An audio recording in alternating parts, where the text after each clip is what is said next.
one game away. Blow up. We're playing for something, man. We're playing for something. It's gotta mean something to you. It gotta mean something. Everything you got. Let's finish this. Do it, fellas. Let's go. Let's do it, fellas. Finish 2-3. 1, 2, 3. You ready to make history? Come on now. Yeah. You know, there's these two words. And when I say them, people get goosebumps cause they know what happens next. So without further ado, Free smoke. look. Scared cause I'm drowning in silence with bad thoughts. These days I don't have nothing to say, man, the bag talks. I put in headphones on my driver. Pull up to the spot and give a good dick and Godiva. I can't lie, I'm uninspired. No more pillow talking about nonsense. I only stick around to put some band-aids on my conscience. I don't know why I feel so bad, nigga. That's what we do, no foundation. We don't build no more, we just screw. Half a bottle of Henny, girl, I'm going with the wind. The same niggas say they happy for me, ain't want me to win. So I'm done on my friends. Don't need help popping Coronas and reminiscing. I just call up Big Bro J and say it's time for venting. If I live forever, I hold this hate for some centuries. You don't know how much I have you doing what it meant to me, but motherfuck all that. I don't even offer up the time to make the call back. Stupid Lodo, if they don't get the picture now, man, I crop them out of the photo. I can't relate to my peers. Been doing this shit for years. I'm motivated by fears. I took the wheel and I steer. My sound not dictated by fuck boys in Atlanta. Stay gifted like this album was ghost written by Santa. Boss forever like they decided to throw me under slammer. Every song's a hit like they picture me underhanders. I could drop 1,000,000 songs, but they never gon' understand us. Soapbox sermons for niggas never giving chances. Fight our whole lives to get these weak ass advances. Work twice as hard for the shit that they getting handed. And this ain't even nothing we chose, nigga, we branded. Still can't tell why all of these niggas mad at me. I'm trying to get 100 so I can put my team on salary. Give it all to the art, man, I turn my life to a gallery. Man, damn, what a fucked up masterpiece. 1,100 shots and I swear, man, I felt them all. If we ain't even good on our blocks, man, who can we call? Pre-decline state of mind, we broke crabs in the barrel. Got us fighting our folk, man, this shit just a life of peril. Winning has a price. And leadership has a price. I'm a very forgiving person. Not with him. I hate this bastard. You fat piece of shit. Don't let the minutia of people distract us. This is the last year in the NAL. Next year we going to the AFL. A lot of owners around here got this type of money to even be in this league, so let's get that clear. A lot of naysayers around here, I've been seeing a lot of players chip chat about me. You think I care what an NAL players say about me? Welcome back to another episode of Kicking It with Saint. It is playoff football time. Super wild card weekend, baby. Hold up, let me take a sip of my juice.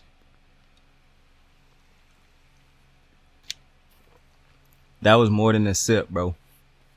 I drank the rest of it. But that means I'm properly hydrated. And I'm ready to talk some football, baby. How good was the day? How dope was the day? I hope you had a dope day, dope afternoon, dope night. Whichever point in time you're listening to this, man. I appreciate the support. You could have been anywhere else in the world, but you chose to be here with me, and I greatly appreciate you for that. We got to talk playoffs, baby. We got to talk. Listen, some people might be like, yo, why is Patrick Queen the thumbnail? Baltimore not even in the playoffs right now. We in there, but they not playing this weekend. I'm glad you asked. Because I was supposed to use that thumbnail a couple weeks ago, that picture. I did not. So I said, you know what? I could use it right now. Why am I going to use it right now? Because Patrick Queen is a second team All-Pro this year. So congratulations to Patrick Queen. And I don't want to be a I told you so ass motherfucker. I don't. But let me talk to you. I told you the path of Patrick Queen becoming a great linebacker. And it's funny how all of that shit got put together in 1 year. And poof, an All-Pro linebacker. And it's funny when I told you that all the things that can make him better, I kept telling you he need to be second to another linebacker who is great. It's funny that linebacker that he plays second to is a first team All-Pro this year. Yes, the Ravens have the two All-Pro linebackers in the AFC. Congratulations to Patrick Queen and Roquan Smith. Lamar Jackson got 45 of the 50 votes for the first team quarterback. So shout out to my quarterback. And like I also told y'all, because I told y'all it would probably be 4 all pros on this team, but I knew for a fact it would be 3. And the 3 that I thought would be all pros were all team first pros. Roquan, Kyle Hamilton, Lamar Jackson. Now, what I need y'all to understand, and the fourth one that I said I thought could be all pro was Patrick Queen, and he did make all pro. But this is what I want us to focus on for a quick second. Kyle Hamilton in his first year, and I done said this before, but you just don't understand how, bro, you might not see a jump like this in year 1 to year 2 in any player outside of probably a quarterback.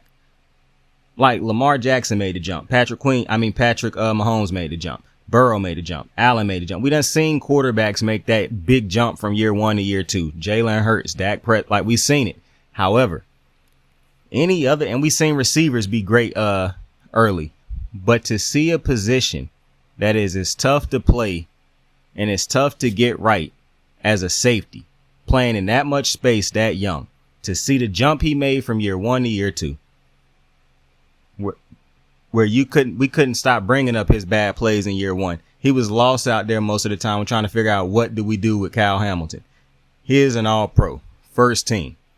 And I told you a couple weeks ago, I think he's the best safety in football. And I don't even think it's particularly close right now, just because it's not another safety in football right now that can do what Kyle Hamilton can do. Kyle Hamilton can line up across from a receiver and run route for route with him. He can go out in space and play the safety position, or he can come down in the box and be an extra linebacker. Kyle Hamilton is unreal, and he can blitz your quarterback. He is legitimately a 5-tool player, as we call in baseball. And if he put on, like Marlon Humphrey said on the podcast, if he put on 22, 25 more pounds, he's going to win a Defensive Player of the Year. And this is why it's going to be sad at the end of the season for Raven fans, because there's just no way they're going to be able to pay Patrick Queen. Patrick Queen done priced himself out in a great way. We should really be happy for him, because Patrick Queen a couple years ago ain't going to make the money that he about to make now. The Patrick Queen payday that he is about to demand. I'm so happy for him. I told y'all, all the times I was being critical of Patrick Queen, it was not because I hated Patrick Queen. Why would I hate him? Why would I not want him to be great? And look at my guy now. So I'm happy that he finna go make a lot of money, but it's just no way you can pay him, continue to help Lamar on the offensive side of the ball, and you're going to pay Kyle Hamilton. Like, you are 100. See, you all right with letting you're all right with letting Patrick Queen walk because he's not the best middle linebacker in football. And on most years, he probably going to be in the top 5, but Roquan is the best middle linebacker in the AFC and in number 1 or 2 between him and Fred Warner. Kyle Hamilton is the best safety in football. That's the difference of who do you pay. Roquan is the best at his position. Kyle Hamilton is the best at his position. You pay those guys. Lamar Jackson is top 5, and that means more than being the best at your position in most other positions, even though I think Lamar the second best quarterback in football. I see a lot of people making think pieces now about how Lamar and Patrick Mahomes are the best quarterbacks in football. And I've been on that for a while. Literally since I've been making the channel, I've said that those are the actual 2 best quarterbacks in football, because if you watch the games, what those 2 guys do to make their teams better is just far more than what any other quarterback does. And the only other quarterback, in my opinion, that's on that level is, to a lesser degree, is Josh Allen. But I'm going to be honest with you. Jordan Love, bro. Jordan Love and CJ Stroud.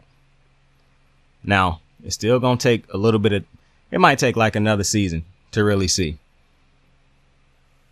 But I'm pretty sure both of those 2 guys, bro, I'm telling y'all right now, we're going to get to Jordan Love in a couple. We're going to get to both of them in a couple. But congratulations to all the Baltimore Ravens. I think Patrick Ricard made the All-Pro second team for fullback. So shout out to him. And I think Justin Metabike was also an All-Pro. I hope you didn't think I was shouting out All-Pros for other teams. Hey, bro, but let me give you some thoughts real quick, because I've been seeing people talk about they're not happy that Josh Allen made the All-Pro team over Tua and over Dak. For one, I don't know how you could be arguing this against Dak when Dak, bro, I don't know what's up with y'all in this Dak thing. I really don't. I can't really argue with or debate this with y'all, because what I think is important for a quarterback, y'all clearly don't if you supporting Dak for the MVP. And I'm not taking nothing away from his stats. Stats do have to mean something at some point in time. I get that. But when you look at the best teams he had to play and the fact that he did not beat any of them, that have to mean something. The Ravens beat 10 teams this year that was over 500. That's the most in the league. They beat division leaders by double figures. They slapped teams that beat Dallas. They slapped the team that slapped Dallas. But Lamar Jackson playing a huge part in those games and being a difference maker. That's gotta mean something. So I get the stats. I do. But I'm going to keep it a buck with you. If I had to have a second team All-Pro as the quarterback, it would not be Dak. I'm sorry, bro. I'm sorry.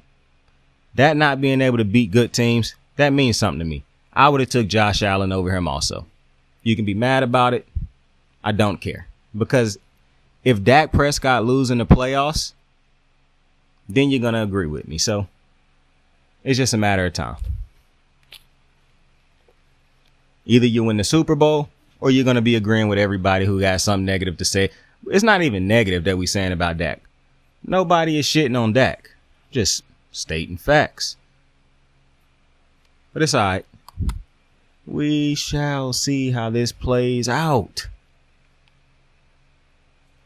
Anyways, Saturday, the first game of the day, 4:30. Cleveland, Houston. Now, we did make a video. We did talk about Cleveland and Houston in the last show, so I'm not going to spend too much time talking about this. But I do have my prediction for this game. I'm taking Houston. I done given it some thought. I done given it a lot of thought.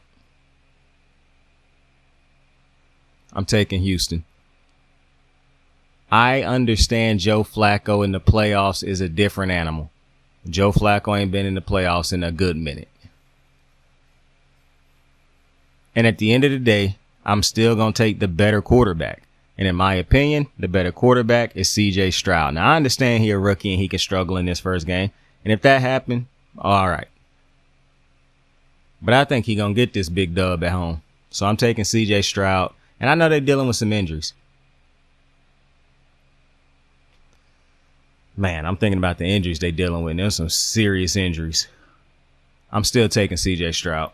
I think they're going to pull off a close victory.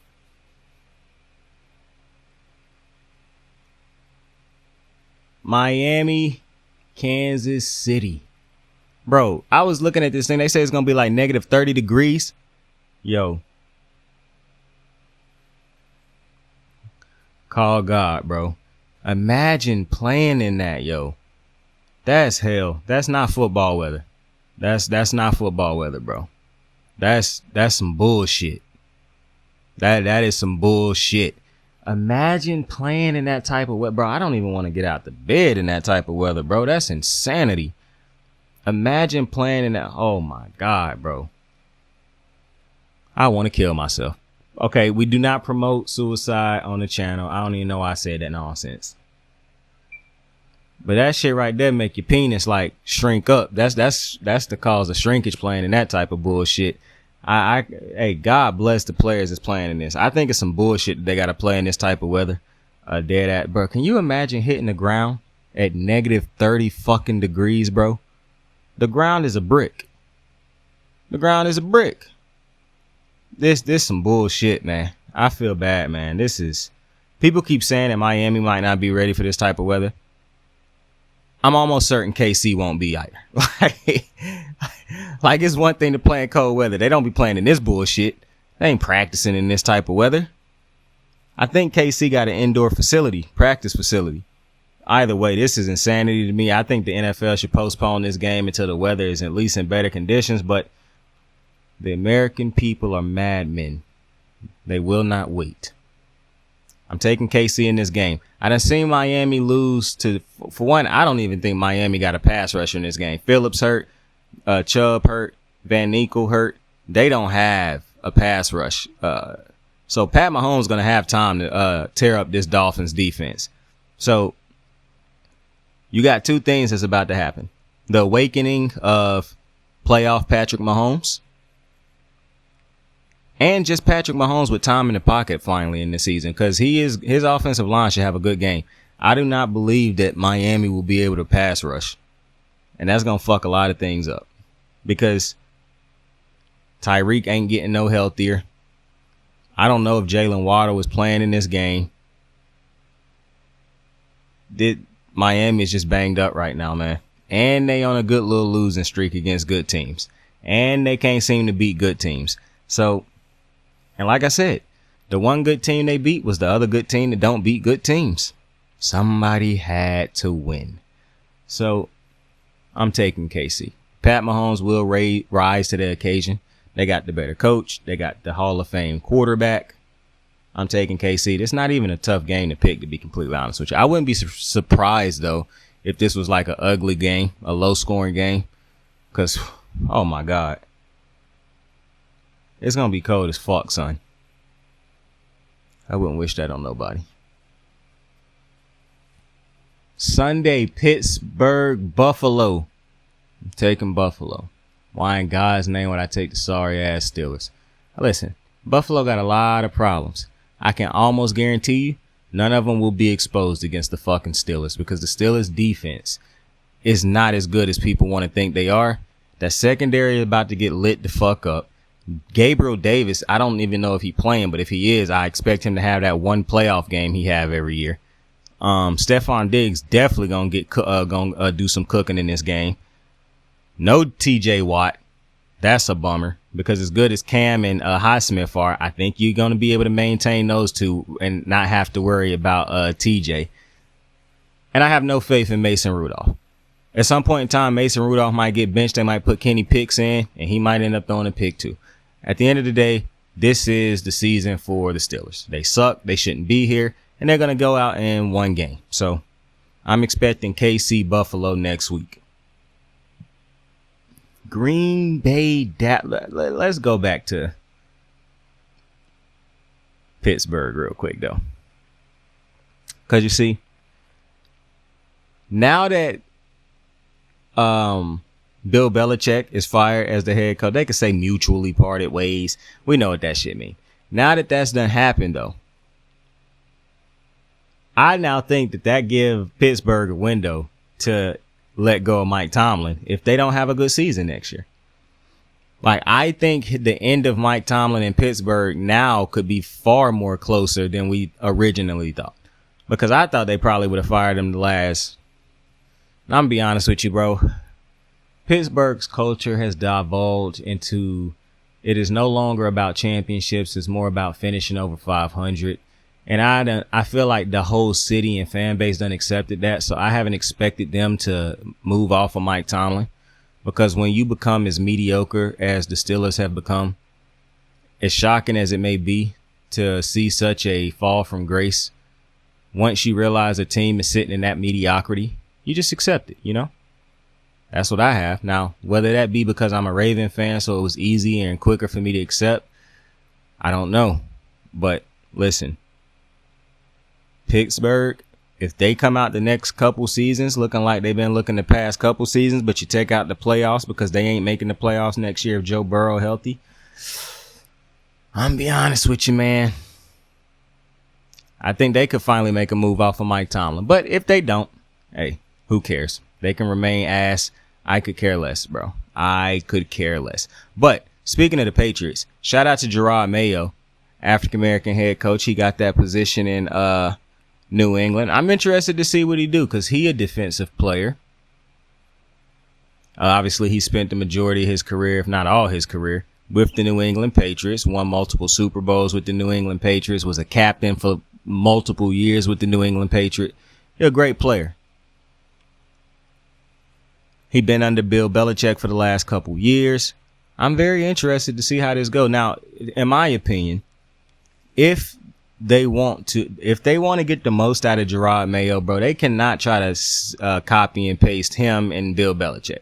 They got to give him the freedom to be Gerard Mayo. Let him become the head coach that he can be. I'm imagining they're going to give him time to develop, because I don't think Robert Kraft want to get into this musical chairs game of head coaches. So I do believe Gerard Mayo will be there for probably a good decade, if I had to say so, unless he just dramatic, like if he is just outrageously bad as a head coach. I can't imagine they're going to move off of him no time soon, because the Patriots do need time to rebuild up the talent pool on this roster. Because if you really look at the Patriots without even a magnifying glass, it's not really hard to see there's not a shit ton of talent on this team. And you no longer have either or the aura of Tom Brady or Bill Belichick. So you are now the team that you fear becoming. And like I said before, as great a head coach as I think Bill Belichick is, him being a GM might have offset the years he had left as the Patriots head coach, because I don't think he wanted to stop being the Patriots head coach. The problem is you drafted so bad. See, it's kind of like having a cup of water, okay? The cup of water must always stay filled, but it cannot, but you always have to pour some out. The only way that it can stay filled is if you keep pouring it some in. The only way that you keep fresh water in is if you keep pouring it out. If one of them processes stop, it fuck up the other. So it might prolong because it keep filling the cup up, because you ain't got to pour it out yet. You keep prolonging it. But at some point in time, it's going to overflow.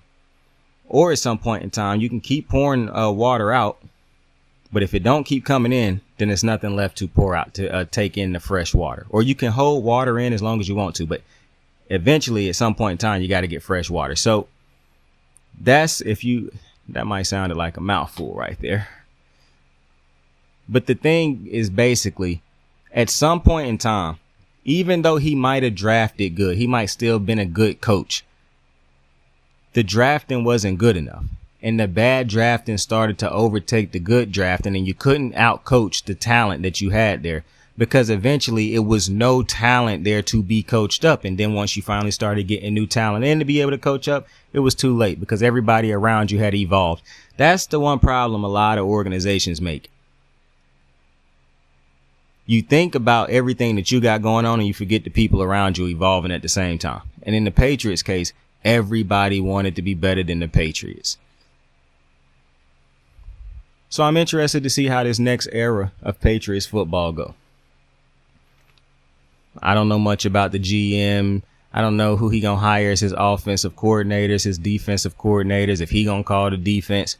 Who knows? But I'm wishing Gerard Mayo nothing but success. Nothing but success, brother. Now, to get into this Pittsburgh game, though, because I do want to talk a little bit about this game, because this could actually be a close game. As much shit as I talk about Pittsburgh, this could be a close game. Not because Pittsburgh a good team, but because of Buffalo, bro. Which Buffalo is going to show up? If Buffalo that like to beat themselves, in the sense of Josh Allen having inconvenient turnovers, not being able to convert on key downs because they coming up short on yardage, or guys around them not being able to make plays, if that happens, then yeah, this could be a close game. But I don't see Buffalo losing. And now, turnovers that lead to points is you will lose this game, even if you at home. I don't care how bad I think the quarterbacks are. If they playing a keep away type of game, Pittsburgh know how to win those ugly type games. That's the one thing that could get Buffalo. They playing against a team that know how to win ugly games. Pittsburgh is the masters of winning hideous, god-awful games. Like, why did I just waste 3 hours of my life watching this boring-ass game? Pittsburgh know how to win those type of games. So it could get ugly for Buffalo if they come out with their F game or with the C game. I'm not going to disrespect Pittsburgh like that, but it do make it tough not having TJ Watt. Now, it is still a reality where Pittsburgh has a great pass rush. But I do not believe in that Pittsburgh secondary, which is where it comes into play which Buffalo will show up. Because there is a version of the Buffalo Bill, because I've been saying it the last couple of weeks, Buffalo's offense still don't look great. If Pittsburgh is able to stop the run, this is going to be a grinded out game. If Buffalo is able to run the ball, then they'll be able to work off of play action and a lot of different plays in the pass game. If they are not able to run the ball, then this will be a sluggish, grinded out type of game. And then it'll come down to Josh Allen probably making a play for his team to win the game. I don't see Pittsburgh winning this game, but I can see a reality where it's, oh my God, Pittsburgh found a way to win this game. What is happening to Josh Allen? I can definitely see that. I don't think it's going to happen, but the way Buffalo been up and down on this roller coaster on offense, yeah, but I'm still taking Buffalo. And to get to that,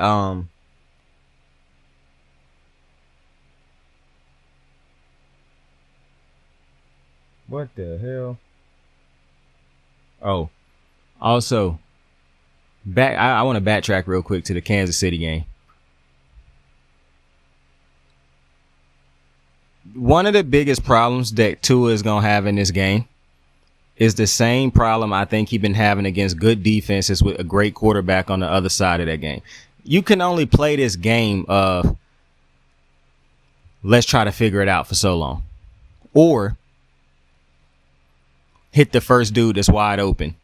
Like this game plan of, Tua don't really have to be as sharp. He can just hit the first read. Eventually, when that's not working and we see Tua struggle, that can only last so long before the opposing quarterbacks start to figure it out. A Pat Mahomes, a Lamar Jackson, a Josh Allen, and them the quarterbacks he losing to.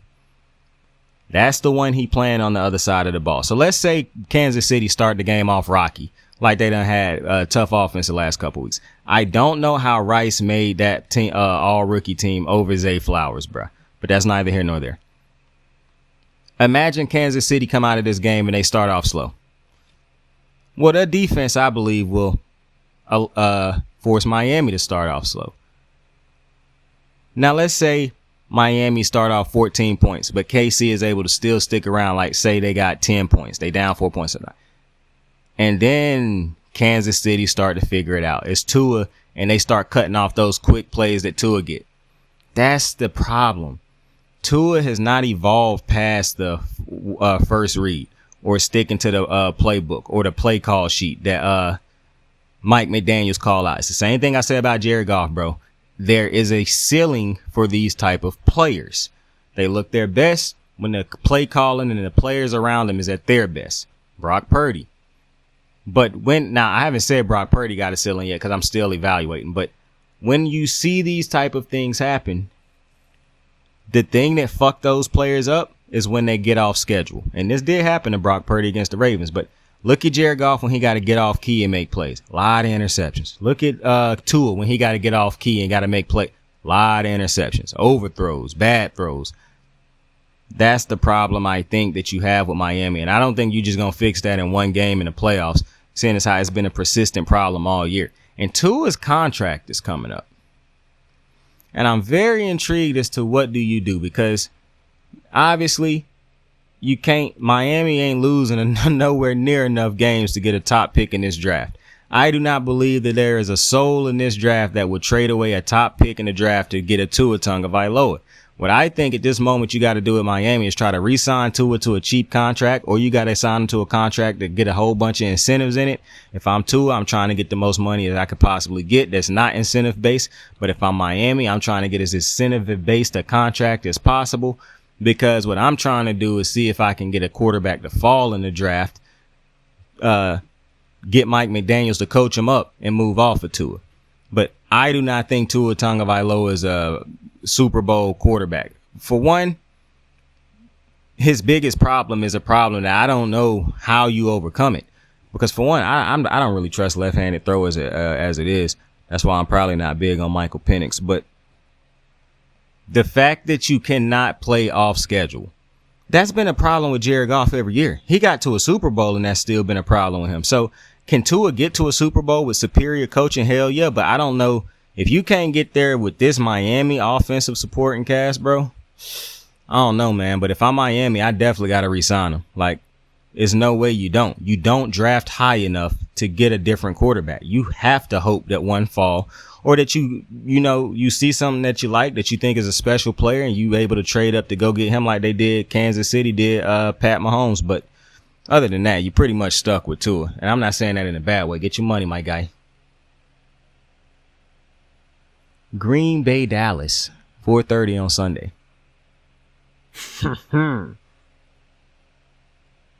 Listen. Now, I know when Dallas win this game, people gonna make it seem like, oh, Dak just won a big game, his first big game. But this is my thing. I don't know how to give it. I don't know how to take it or explain it, bro, because Dak Prescott on paper should be the best quarterback in this playoffs. He done been in the league the longest. Yeah, I keep glossing all over these stats he put up against bad teams. So if you listen to the people who like to dick ride Dak for all the wrong reasons, this game shouldn't mean much because he's going up against an inferior quarterback. But this is the thing. I don't think Dak is the better quarterback in this game. I just think Dak got the better talent in this game, i.e. CeeDee Lamb, and the better defense in this game because the Green Bay defense is atrocious at the moment. However, there is still a reality where Green Bay's defense put it all together for one game. There is still a reality where maybe Matt LaFleur just know how to coach against the Cowboys. There is still a reality where it's a lot of great players on this Green Bay defense that make big plays to win them this game. That's why it's tough for me to pick this game. Because while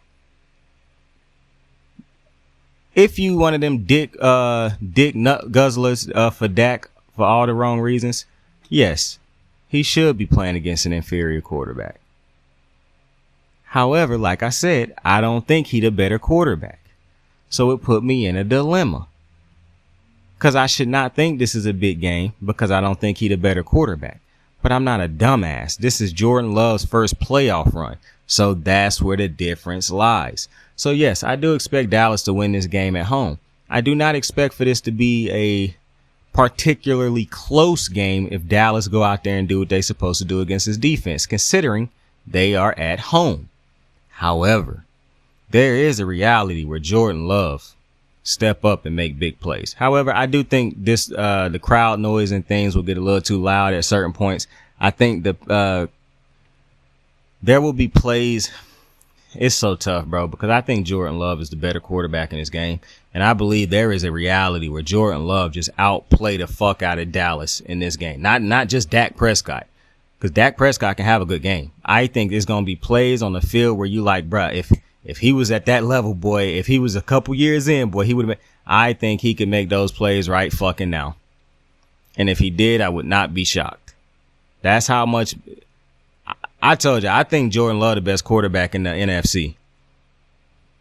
The thing that he don't got around him is the Debos, the Ayuks, the CDs, the other veterans on the other side of the ball that's like, or the great defenses and things like that, the experience. But he got a damn good head coach. He got a damn good running back behind him. And I like his supporting cast of receivers. I don't think none of them dudes is number ones yet. Christian Watson possibly, but he's still hurt. I mean, he hurt all the time. So, and who knows who we got lined up at receiver this week. But I do think Green Bay is a little bit overmatched in this game. That's why I'm going to take Dallas to win it. But man, I really wanted to take Pitt. I really wanted to take Green Bay, bro. I really want to take Green Bay. But I can't be biased. But just breaking down the game the way I just did. Because like I said, if everything go the way it's supposed to go for Dallas, you at home, you got the crowd noise. Dak Prescott usually play good against teams that's not better than his team and don't have a superior quarterback on the other side of the ball. Even though I think the better quarterback is on the other side of the ball, this is his first playoff run. So you're not going to see it as that. Next year when he walking through teams, he going in people's building and putting up crazy stats and being the rising tide that I'm telling y'all he is. That's when people going to start to recognize it. And that's when Dak gonna recognize. As soon as the media start letting y'all know that the best quarterback is possibly Jordan Love, that's when that's gonna become one of Dak's problem matchups. That, he struggled against a superior quarterback. But right now, that's not the notion. All right. Only the real football heads like myself is saying it. But maybe you think I'm a fucking nut for saying it. But either way, I do think Dallas will figure it out. Because I do think there will be plays that could be still out there on the field for the Packers, especially since they are playing at home. And not to mention, I have no faith in the defense for the Packers right now. Even though I do know there is a reality where Jair and all these other dudes on the defense have big games. Plus, not to mention, even though at the end of the day, Dak Prescott could still fold. He could still be less than. Because even if I don't think, even if you think this shouldn't be a big deal for him because he's the better quarterback, this is still a big deal because it's a playoff game. You win and go home. You lose, you go home. So I get it, but I do think Dallas will end up winning this game. LA, Detroit. Listen, I know the Philadelphia Eagles and the Bucks play. I don't know when. I guess that's a Monday night game. I didn't see it when I was looking at the things, but I'll go over that one last. LA, Detroit. The return of Matthew Stafford to dirty ass Ford Field, brother. Nah, I'm just fucking with you, bro. I take that back, Detroit. I got no qualms with Detroit. Listen, y'all is gonna lose this game though. I told y'all, bro. To me, Detroit is not the team that everybody make them out to be. I do think they will put up some points in this game, however, because I still don't think that the Rams defense is as great as people talking them up to be. I watch the Rams, so I'm not a dumbass. There will be plays to be made out there on the field. I don't think we got the greatest corner play all the time, the most consistent corner play. So it's up in the air of Jared Goff. Unless Jared Goff decide to just be throwing the ball straight to the defenders, then, and there will be picks in this game to be had for both sides of the ball. Matthew Stafford gonna give the opportunities, and so is the Jared Goff. However, the better quarterback is still Matthew Stafford. The better head coach, but it is not even close, is Sean McVay. And as good as I think Detroit's offense is, I do not think Detroit's defense is as great as, now they did. Aiden Hutchinson done had games this year where he looked like every bit of the pick that he was supposed to be. However, I think the Rams have the actual better offense with Cooper Kupp, Puka Nacua, Keenan, I keep always Kyrie Williams or Kyren. I think it's Kyrie Williams though. Puka, my dog, Coop. We got the better offense in my opinion. Now I understand the numbers that Detroit done put up, blah, blah, blah. Don't care about none of that. I think this is going to be the game where you see it. See, I'm not worried about Matthew Stafford playing down the competition. You never know what to expect from Matthew Stafford. For the most part, I do think he'll show up in this game. See, he don't have the track record, maybe because he never been in this many big games, but you know, the track record when it come to him is, I understand. Bro, he got Sean McVay. He got Cooper Kupp, he got Puka Nacua. And Kyrie. So, you know, that's where my faith lies. I do think there is a reality where, because this is a pick'em game in my opinion. Because this is not me saying. I just think the experience. I think Aaron Donald could have a big game. I think the experience from the Rams, been there, done that. I think that's what's gonna help them get to this point. You worry about players making bad decisions in the playoffs for their first time. I think Dan Quinn gonna make a lot of bad coaching decisions in this game. I wouldn't be surprised if he go for it on a bad fourth down, and that could flip the game or cause him a bigger hole than he already in. Pause. But you know, I just think it's a lot of things going in the Rams' favor. Not to mention If this is the toughest team the Rams played, then that's god awful, bro. You play the 49ers 2 times a fucking year, bro. The Buccaneers are at home against the Philadelphia Eagles, who have fallen from grace. I think that's the Monday night game. I'm almost certain that's the Monday night game. The Eagles are falling from grace, fam. You know, I can't quite tell you what's that happened to Philly. It ain't good, though. It ain't good. And there is a reality where Philly loses this game also. I'm not going to take... I'm just not putting my faith in Baker midfield, though. As bad as the Philadelphia defense done looked, I do think they'll have a better game against Baker because I just think it's too many throws that Baker gonna miss in this game. I also don't have much faith in the run game for the for the Bucks. So I do believe Philadelphia would be able to make this a one-dimensional game. I understand we like to look at how bad Philly done play, but I'm washing the slate clean. I'm just fucking with you. Somebody was like, well, you didn't wash it clean for nobody else. Nah, I'm just washing Philly's slate clean, bro. They got to wipe away the last couple games of the season and get back to playing Philadelphia Eagle football. The noise getting real loud. I think they'll end up winning this game. I don't see them losing this game. I do know that they could make this such an ugly game that Mike Evans find a way to make some plays at the end of the game. However, I have to believe, bro, that the Philadelphia Eagles is not finna. They really put themselves in an ugly position, bro. Having to struggling coming down the road. I mean, struggling to get into the playoffs, not get into the playoffs, but struggling going into the playoffs, and you start the playoffs on the road instead of at home. Like, man. But I'm gonna take Philly in this game. If this video was a little bit lower than normal, it's because throat. Pause. With that being said, though, I appreciate y'all for joining me on another episode of Kicking It with Saint. Tell somebody you fuck with him. Tell somebody you love him. You could be anything in the world. Choose to be kind to somebody today. Like, subscribe, share. Saint out. I got the moves like hot sauce. Lil' mama taking the top off. I'm laying down getting topped off. After this, you know she getting knocked off. I know she loving the money, so I keep on thumbing and thumbing. She say she horny when she taking shots, so I keep them coming and coming. Now I'm putting dick in her tummy. Scoop her up like I'm raking the summers. You would think shawty red track, the way that she running and running.